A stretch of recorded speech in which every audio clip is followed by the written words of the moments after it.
Hello students, myself Mohammad Mubashir, a physics faculty for JEE Main and NEET। जैसा कि आप लोग जान रहे हैं, सेंट्रल गवर्नमेंट ने सारे एंट्रेंस एग्जामिनेशन की डेट डिसाइड कर ली है and we are going to have JEE Main from 18 to 23rd of July and advance on 18th of August। तो हमारे पास 18 जुलाई तक का वक्त है। इसी चीज़ को सोचते हुए duty society is going to start a crash course batch. हम क्रैश कोर्स बैच स्टार्ट कर रहे हैं। That will be of 180 hours, मतलब इंडिविजुअली 60 आवर्स हर सब्जेक्ट के लिए है। फिजिक्स, केमिस्ट्री, मैथ, हर सब्जेक्ट के लिए 60 आवर्स। जैसे कि अभी से हम अगर प्रिपेयर करना शुरू करें तो we have 2 months near about. इस 2 month में हम अपनी अगर पूरी पैटर्न को डिसाइड कर लें किस तरीके से, और जिस तरीके से हम लोगों ने पूरा शेड्यूल किया है अपने क्रैश कोर्स को, अगर उसको स्टेप बाय स्टेप फॉलो कर लिया जाए तो we can be able to crack the entrance examination. अच्छी रैंक या अच्छा कॉलेज मिल सकता है, कोई बड़ी बात नहीं है। स्पेशली फॉर JEE मेन की बात करें, 18 to 23 तक की डेट है हमारे पास, 18 जुलाई। तो वी आर हैविंग 2 months। उस 2 months में अगर हम उन चीज़ों को हर सब्जेक्ट की उन चीज़ों को डिस्कस कर लें जो कि इंपॉर्टेंट होती हैं। पूरा सिलेबस पढ़ना इज नॉट दैट मच, पूरा सिलेबस पढ़ना इतना आसान नहीं होगा हम लोगों के लिए। इसलिए अगर हम उन हर सब्जेक्ट में कुछ इंपॉर्टेंट टॉपिक्स को डिस्कस कर लें तो it will be beneficial to get selected. तो इसी बात को लेकर हम लोगों ने पूरा एक डिजाइन किया है एंट्रेंस, जो कि 180 आवर्स का होगा। हर टीचर्स आपको सारी बातें बताएगा किस किस तरीके से करना है। और मैं फिजिक्स के बारे में डिस्कस करूंगा कि फिजिक्स की स्ट्रेटजी आपकी कैसी होनी चाहिए to study for the crash course exam, crash course है ना। तो मैं बताता हूँ फिजिक्स के बारे में आपको। मैं फिर बता दूं, हमारा ये क्रैश कोर्स 180 आवर्स का है, जो कि we are going to start from the 15th near about. We are going to start from the 15th of May near about. और उसमें तीनों सब्जेक्ट का 60 आवर्स है। JEE मेन का जो क्रैश कोर्स है, we are going to start from 15th of May near about, और उसमें तीनों सब्जेक्ट का 60 आवर्स है। तो हर एक सब्जेक्ट के लिए आपको 60 आवर्स मिल रहा है, और उन 60 आवर्स में आप 60 टॉपिक्स बहुत अच्छे से स्टडी कर सकते हैं। उन 60 टॉपिक्स को अगर आपका वेटेज, उन 60 टॉपिक्स का अगर वेटेज अच्छा कर लें तो we can be able to crack our entrance examination. Main motive क्या है? वो 60 आवर्स में 60 टॉपिक बहुत एफिशिएंट वाले होने चाहिए, वो ऐसे होने चाहिए जिनका वेटेज ज्यादा हो। हम सब लोगों का यही मोटिव होगा कि उन टॉपिक्स को ज्यादा अच्छे से कर लें जिनका वेटेज ज्यादा है। मेन मोटिव क्या है? क्या कम टाइम में ज्यादा अच्छा पढ़ना है, ओके और ऐसी चीजें ज्यादा पढ़नी है जिनसे पॉसिबिलिटी ज्यादा होगी। Now I am going to start with my topic. मैं बताता हूं आपको फिजिक्स में किस किस चैप्टर से ज्यादा वेटेज है, किस किस चैप्टर से कम वेटेज है, उसको पूरा एनालाइज करते हैं।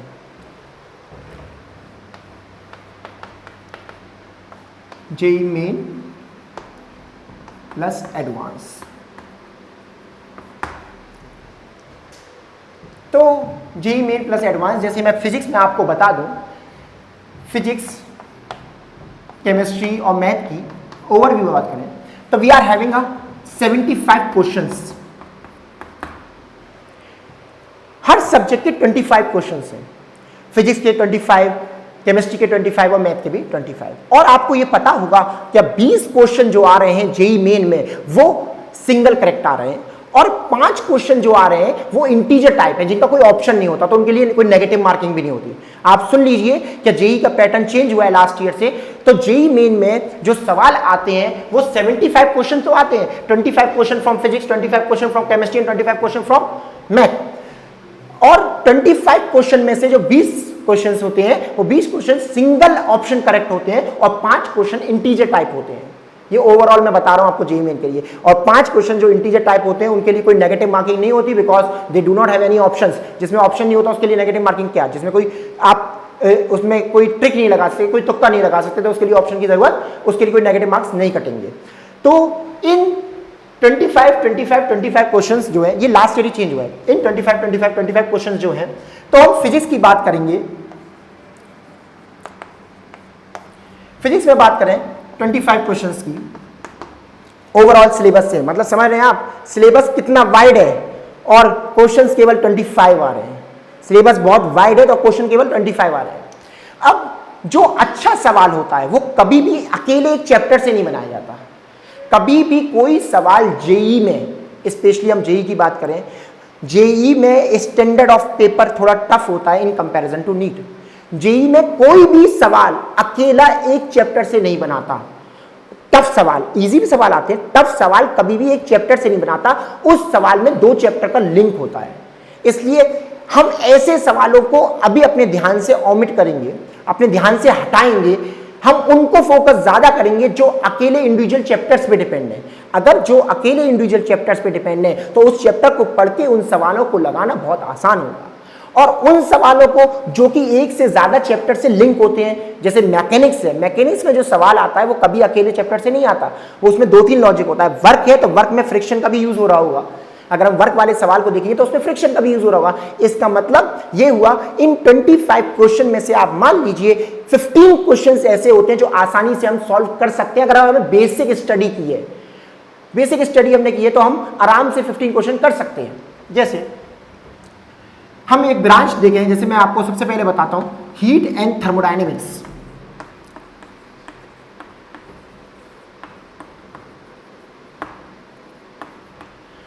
ये एक ऐसी ब्रांच है फिजिक्स में जिसका दूसरे चैप्टर से ज्यादा लिंक नहीं होता है, एक अपने आप में एक इंडिविजुअल ब्रांच है। इससे हम सवाल अगर करें, अगर इसको हम अच्छे से पढ़ लें तो इससे सवाल करने के लिए दूसरे चैप्टर का लिंक की जरूरत नहीं है। इसको पढ़ें, इसके प्रैक्टिस प्रॉब्लम लगाएं, आसानी से हम इसको अच्छे से कर सकते हैं। और इसमें नंबर ऑफ क्वेश्चन जो हमसे पूछे जाते हैं वो लगभग 2 से 3, 2 सवाल फ्रॉम 25। आप समझिए 25 सवाल में से 2 सवाल हैं जो कि 1 यूनिट से, जिसमें 20 यूनिट है। और जो भी और यूनिट्स हैं उनमें ये बात मान लीजिए, उन यूनिट के सवाल करने के लिए आपको दूसरे यूनिट का भी इल्म होना चाहिए। तो इसको पढ़ने से बहुत फायदा है। 2 से 3 सवाल जेईई मेन में बहुत होते हैं, 25 questions is there only. Second is modern physics.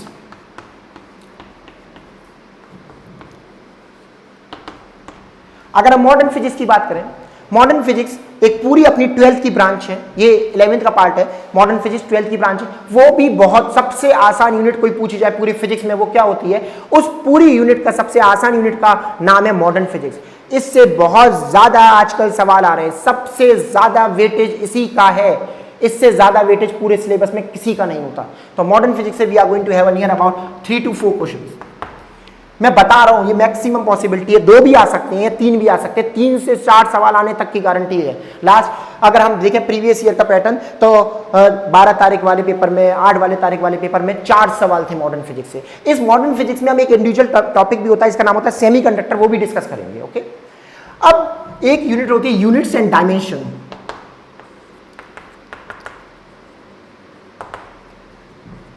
इसमें हम एरर वाली बात भी करते हैं और devices like vernier caliper, screw gauge, जो हमारे पास डिवाइसेस हैं, लैब वाला वर्क भी इसी पार्ट में आता है। इससे भी जेईई मेन में हर साल एक सवाल आ रहा है। ये बात बता दें हम आपको कि लैब वाला पार्ट जो होता है वो ज्यादा पूछा जाता है आजकल। ये लैब में जो लैब वर्क होता है वो ज्यादा पूछा जाता है, बहुत ज्यादा। जो भी आपके एक्सपेरिमेंट लैब में है उनसे रिलेटेड सवाल बहुत पूछे जाते हैं आजकल एंट्रेंस एग्जामिनेशन में, उनको आप पढ़ें। जैसे मैं करंट इलेक्ट्रिसिटी की बात बता दूं आपको, पोटेंशियोमीटर, मीटर ब्रिज, ये लैब में कराए जाते हैं और इनसे गारंटेड सवाल आ रहा है। तो आप ये बात ध्यान में रखें, वही हमारी स्ट्रेटेजी है पूरी कि जो चीज ज्यादा पूछी जाए उसको ज्यादा फोकस करो, जो कि कम पूछी जाए उसको कम फोकस करो। कंपटीशन को क्रैक करने के लिए केवल एक अच्छी स्ट्रेटजी की जरूरत है, एक अच्छी गाइडेंस की जरूरत है। पढ़ाई की जरूरत है मगर इतना ज्यादा हार्ड वर्क की जरूरत नहीं है। मगर रैंक निकालने के लिए हार्ड वर्क की भी जरूरत है बहुत ज्यादा, और स्ट्रेटजी की जरूरत है। अगर आप बस सिलेक्शन चाहते हैं तो आप ओवरव्यू 3 से 4 घंटे पढ़ लें, 3 से 4 घंटे पढ़ लें और गाइडेंस को फॉलो करें, पाथ को, कि इस रास्ते चलना है। पाथ बहुत इंपॉर्टेंट है। यूनिट्स एंड डायमेंशन और एरर की बात करें तो इसमें से हमारे पास एक क्वेश्चन है। ये वो 3 ब्रांच है और एक ब्रांच का नाम है वेव से पहले एक ब्रांच आती है, इसका नाम एसएचएम होता है। एसएचएम का लिंक और चैप्टर से बहुत ज्यादा होता है, मगर ये वेव का लिंक कुछ कम होता है और चैप्टर से होता है। और इस वेव में 2 चीजें कवर हो जाती है, एक 12th की ब्रांच भी कवर हो जाती है जिसका नाम होता है इलेक्ट्रोमैग्नेटिक वेव, और एक ये कौन सी वेव है, ट्रांसवर्स वेव। तो ट्रांसवर्स वेव और इलेक्ट्रोमैग्नेटिक वेव, मतलब ट्रांसवर्स वेव में हमारे पास बहुत सारी ब्रांच है, वो हम आपको सिखाएंगे कैसे कैसे पढ़ते हैं। तो वेव एक चैप्टर है जिसके साथ लिंक होता है एसएचएम, और इसमें एक 12th का टॉपिक भी जुड़ जाता है। इसीलिए मैं इसको पढ़ाना चाह रहा हूं ताकि ईएमडब्ल्यू से जेईई मेन में पिछले साल हर पेपर में एक सवाल है, 9 तारीख से 12 तारीख के पेपर देखें तो जेई मेन में हर पेपर में EMW का एक सवाल है। EMW is of near about 2 hours unit. आप समझ लीजिए 2 घंटे के टॉपिक में से एक सवाल आ रहा है और सवाल की टोटल स्ट्रेंथ 25 है, तो कितना इंपॉर्टेंट पार्ट हो गया। ये बात ही एनालाइज करनी है, सिलेक्शन के लिए ये चीज़ें बहुत इंपॉर्टेंट होती हैं। तो इसमें से नियर अबाउट 2 से 3 सवाल हम मान लेंगे। ये वो चैप्टर्स हैं जिनको हम थरली पढ़ेंगे, ये वो यूनिट्स हैं या वो ब्रांच है जिनको हम पूरा पढ़ेंगे। और कुछ चैप्टर्स जिनके टॉपिक हैं लाइक रोटेशन मैकेनिक्स में मोमेंट ऑफ इनर्शिया एक ऐसा टॉपिक है जो कि बिल्कुल अलग है। वर्क पावर एनर्जी में एक ऐसा टॉपिक है जिसका वर्क पावर एनर्जी में एक ऐसा टॉपिक है, इसका नाम होता है वर्क एनर्जी थ्योरम, तो वो एक अलग से हम पढ़ेंगे। इसी तरीके से कुछ टॉपिक्स बहुत आसान होते हैं जो कि यूनिट्स में बिल्कुल इंडिविजुअल होते हैं, उनको हम टॉपिक वाइज पढ़ेंगे या चैप्टर वाइज पढ़ेंगे ताकि हम मैक्सिमम वेटेज कवर कर सकें। Thank you very much, that's all for today.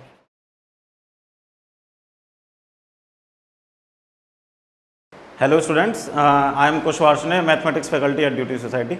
और कैसे हैं आप लोग? उम्मीद है कि सब लोग अच्छे ही होंगे, ठीक है ना। घर पे ही रहें और पढ़ाई करें, ठीक है। और यहाँ पर जैसा कि मुबशिर सर ने आप लोगों को बताया कि हम लोग ड्यूटी सोसाइटी पर एक क्रैश कोर्स स्टार्ट करने जा रहे हैं 180 आवर्स का, और 180 hours 60 hours for each subject, that is for 60 hours for maths, 60 hours for physics, 60 hours for chemistry. तो सेंट्रल गवर्नमेंट के थ्रू जो है आप लोग जानते हैं कि जेई मेंस और AMU BTech की डेट्स जो हैं शेड्यूल्ड हैं इन द 2nd और 3rd वीक ऑफ जुलाई। तो अभी हमारे पास 2 मंथ्स का समय है। तो यहाँ पर हम कोशिश करेंगे, यहाँ पर हम जो है important topics of mathematics discuss कर सकते हैं 60 आवर्स में। जैसा फॉर एग्जांपल यहाँ पर अलजेब्रा में सीक्वेंस एंड सीरीज,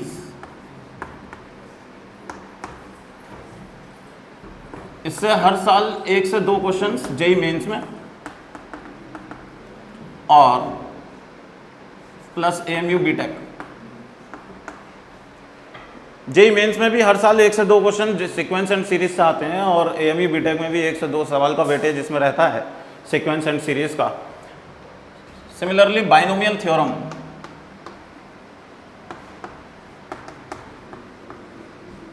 ये भी अलजेब्रा का ही एक टॉपिक है, बाइनोमियल थ्योरम। इससे भी हर साल जो है 1 से 2 क्वेश्चंस जेई मेंस प्लस और AMU BTech में भी 1 से 2 सवाल इससे हर साल आ जाते हैं, ठीक है। फिर हम बात करते हैं, हम एंटर करेंगे कैलकुलस में, क्योंकि कैलकुलस जो है एक ऐसा यूनिट है या हम कहें कि पूरा मैथमेटिक्स का एक बोन है, बैकबोन है कैलकुलस। इसके बगैर आप कोई भी एंट्रेंस निकालने की सोच भी नहीं सकते बिना कैलकुलस के, which includes 8 to 9 questions in JEE mains out of 25। 8 to 9 questions के लिए ऐसा नहीं है कि बहुत छोटा सा यूनिट हो, इसमें बहुत सारे चैप्टर्स अपन कवर करते हैं कैलकुलस में। तो इसमें हम स्टार्टिंग करेंगे इनइक्वालिटीज से, इनइक्वालिटीज बेसिक्स, और फिर फंक्शंस बहुत इंपॉर्टेंट चैप्टर है। इसी में हम जो है कवर करेंगे अलजेब्रा के कुछ टॉपिक्स, जैसे फॉर एग्जांपल लॉग के अलावा quadratic equations as well as trigonometry. Functions में ही ये कैलकुलस का ही टॉपिक आता है, फंक्शंस में ही हम log, quadratic equations as well as complete trigonometry हम इसी में कवर अप कर चलेंगे, ताकि जो है हम कम समय में ज़्यादा कोर्स डिस्कस कर सकें। फिर फंक्शंस के बाद इन्वर्स ट्रिग्नोमेट्री, हालांकि ट्रिग्नोमेट्री और इन्वर्स ट्रिग्नोमेट्री हम ये नहीं कह सकते कि ये बहुत इंपॉर्टेंट टॉपिक्स हैं, लेकिन इनका एप्लीकेशन बहुत इंपॉर्टेंट है कॉम्पिटिशन्स में। इनसे डायरेक्टली आपके सवाल नहीं मिलेंगे, ट्रिग्नोमेट्री और इन्वर्स ट्रिग्नोमेट्री से डायरेक्टली सवाल नहीं आते हैं जेईई मेंस में या हम कहें AMU BTech में। इनसे जो है इनका एप्लीकेशन बहुत इंपॉर्टेंट है, इसीलिए इनके फॉर्मूलेज, ट्रिग्नोमेट्री और इन्वर्स ट्रिग्नोमेट्री के फॉर्मूलेज और खासतौर से इन्वर्स ट्रिग्नोमेट्री के कॉन्सेप्ट्स ये बहुत इंपॉर्टेंट है, ठीक है ना। इसके बगैर, इन्वर्स ट्रिग्नोमेट्री के बगैर हम कैलकुलस में आगे नहीं बढ़ा जा सकता हम, ठीक है ना।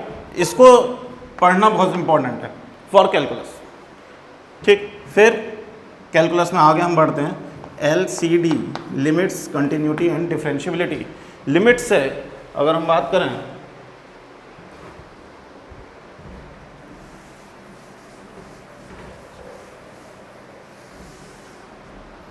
लिमिट से हर साल एक सवाल आना ही आना, ये कंपलसरी है। Limits 1 question each year in JEE और 1 question each year in AMU BTech. बहुत ही इंपॉर्टेंट टॉपिक है, हर साल आता है, कोई भी सवाल नहीं रहता जिसे लिमिट से सवाल नहीं आए। लिमिट्स, कंटिन्यूटी एंड डिफरेंशियबिलिटी,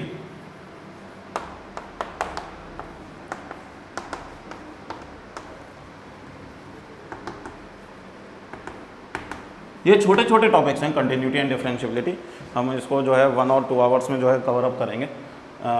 फिर इसके बाद मेथड्स ऑफ डिफरेंशिएशन,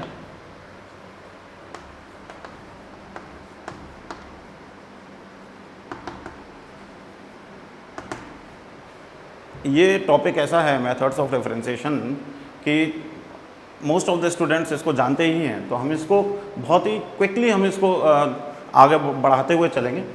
फिर मेथड्स ऑफ डिफरेंशिएशन के बाद हम थोड़ा अपने कैलकुलस पर ब्रेक लगाएंगे और कुछ पार्ट 11th पर आएंगे, जैसा coordinate geometry.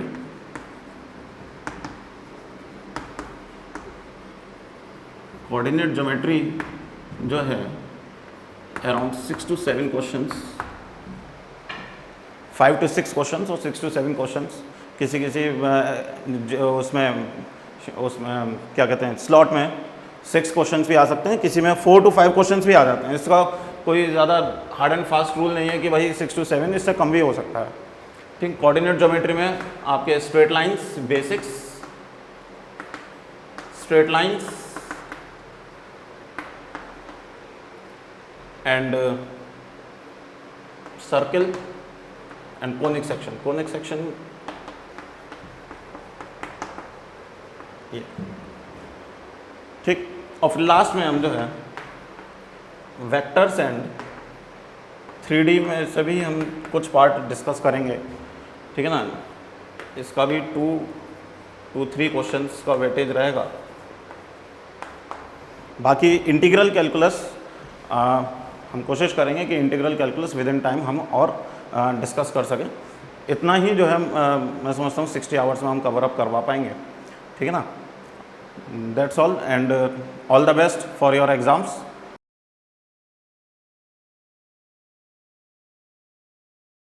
Hello beta, I am Mohammad Arshad.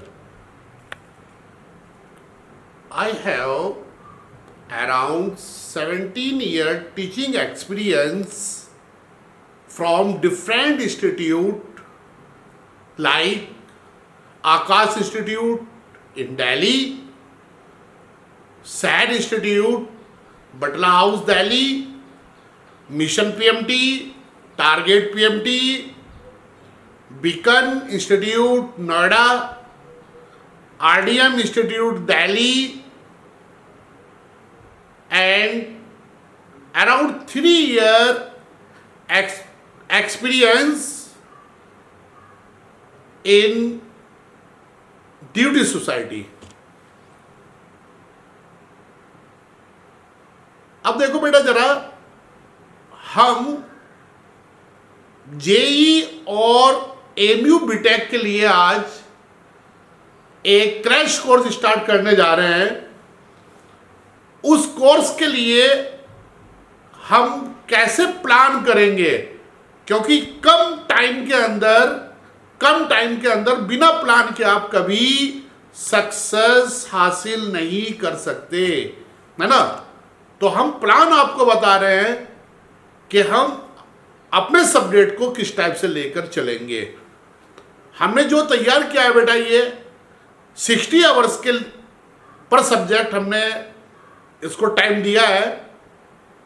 अब उसके अंदर हम जो चैप्टर्स हैं हमारे, उन चैप्टर्स का इंपॉर्टेंट टॉपिक्स आपको हम कराएंगे, है ना। देखो मैं आपको एक एग्जांपल देता हूं बेटा। आप ये सोचेंगे, बच्चे के माइंड में अक्सर रहता है यार क्रैश कोर्स में हमें क्रैश ही ना कहीं टीचर कर दे बेटा, है ना। तो देखो मैं आपको एक एग्जांपल देता हूं। आप मुझे एक बात बताओ बेटा जरा, हमारे किसी भी चैप्टर के अंदर कितने इंपॉर्टेंट टॉपिक्स होते हैं? 2, 3, 4, 5 बेटा, मैक्सिमम 5 हमारे इंपॉर्टेंट टॉपिक होते हैं किसी भी चैप्टर के अंदर। मैक्सिमम 5। अब उन अगर मैक्सिमम 5 को हम हर चैप्टर के टॉपिक्स, इंपॉर्टेंट टॉपिक्स को कर लिया जाए, है ना, तो पेपर भी तो उसी इंपॉर्टेंस आएगा, या वो जो इंपॉर्टेंट नहीं था पेपर में उससे हमारा पेपर बन के आएगा। जाहिर सी बात है बेटा, इंपॉर्टेंट से पेपर आएगा, है ना, और वो आपने हर चैप्टर का इंपॉर्टेंट पॉइंट किया हुआ है कम टाइम के अंदर, तो पेपर को बेटा निकालने की जो पॉसिबिलिटी है, प्रोबेबिलिटी है, वो आपकी इंक्रीज होगी या नहीं होगी, है ना। ये आप खुद भी सोच सकते हैं। आपने 12th किया हुआ है, ऐसा नहीं है कि आपको कोई पागल बना देगा बेटा, है ना। तो उसके लिए जरूरी है टीचर का अपना एक्सपीरियंस, है ना। उसको ये पता है कि किस टॉपिक से कौन सा क्वेश्चन आता है, किस टॉपिक पर क्वेश्चन आता है हमारा, वो इंपॉर्टेंट टॉपिक्स अगर आपको हम करा दिए ना, तो इंशाल्लाह आपको काफी हेल्प मिलेगी, है ना। अब देखो हमारा प्लान क्या है, आपको पता है ये बेटा जेई के अंदर 25 क्वेश्चंस आते हैं हमारे, है ना। तो 25 क्वेश्चन किस किस चैप्टर से ज़्यादा क्वेश्चन आते हैं, उन चीज़ों को हमें देखना है। वैसे तो बेटा आजकल क्या ट्रेंड चल रहा है हमारी केमिस्ट्री के अंदर, एक्चुअली मैं केमिस्ट्री लूँगा आपका, है ना। तो केमिस्ट्री के लिए बेटा क्या होता है, यहाँ पर तीनों आपका फिजिकल, इनऑर्गेनिक, ऑर्गेनिक लगभग बराबर आती है ना। तो जैसे ये चैप्टर्स हैं बेटा हमारे, फिजिकल के चैप्टर्स हमने लिखे हैं, टोटल चैप्टर्स हैं आपके 11, लेकिन इसमें आपने देखा होगा सॉल्यूशन चैप्टर बड़ा इंपॉर्टेंट होता है बेटा, रिडॉक्स, इक्विलिब्रियम, केमिकल काइनेटिक्स तक तीनों एक जैसे हैं, इलेक्ट्रोकेमिस्ट्री है, थर्मो है ना। यहां से बेटा मैक्सिमम आता है आपका पेपर में, है ना। आपका आप चाहो सॉलिड स्टेट से बहुत कम आएगा, आपका स्टैटिक से बहुत कम आता है पेपर में बेटा, है ना। मोल कंसेप्ट का एक आध पॉइंट से क्वेश्चन बन जाता है हमारा, क्योंकि मोल कंसेप्ट बाकी चैप्टर में यूज होता है ना। करना मुझे सारा है बेटा, जो इंपोर्टेंट टॉपिक है सब करने हैं मुझे यहाँ पर, है ना। तो वो क्या है बेटा, यहाँ पर सब इंपोर्टेंट टॉपिक हर चैप्टर के हम आपको कराते चले जाएंगे, है ना। जैसे आप लोगों को पता है बेटा, अगर मैं आयनिक इक्विलिब्रियम की बात करूं, आपको पता है बेटा बफर सॉल्यूशन हुआ, है ना, केएसपी हुआ, उससे क्वेश्चन 101% आएगा पेपर के अंदर, है ना। आप केमिकल बॉन्डिंग में चले जाएं, कोऑर्डिनेशन कंपाउंड को दोनों को मिलाकर बेटा 5-6 क्वेश्चन तक आ जाते हैं हमारे, है ना। 2009 जेई के अंदर ना बेटा पेपर उठा के देख लेना आप, 5 क्वेश्चन, 4 या 5 क्वेश्चन एमओटी से आए हुए हैं, केमिकल बॉन्डिंग से, सिर्फ एक टॉपिक एमओटी। तो बेटा कहां से पेपर आ जाए, आएगा इंपोर्टेंट से ही आपका पेपर, है ना।